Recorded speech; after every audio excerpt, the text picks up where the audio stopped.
but they're not going to be engaged in any kind of law enforcement role, because that is actually banned by a law, by a centuries-old law called Posse Comitatus, which prevents the U.S. military from being used domestically for law enforcement purposes. So they're primarily going to be, doing things like data entry, transportation of migrants around different facilities, intelligence support, as well as some additional support in air operations.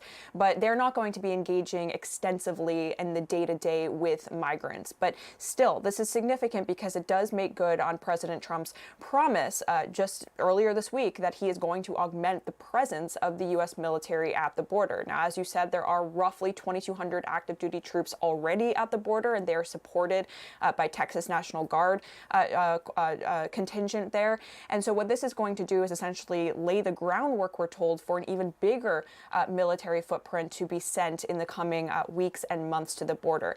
This is not, something that the president can, just in terms of ordering them to engage in law enforcement functions. This is something that the president has the authority to do under the Insurrection Act. And he has said, in an executive order issued Monday, that if within 90 days he and the Secretary of Defense determine that the border is not under control and that more resources need to be used to control the flow of migrants across the border, then he can invoke the Insurrection Act, which would then allow the U.S. military to perform those law enforcement functions like arrests, searches, and seizures, as well as seizing drugs.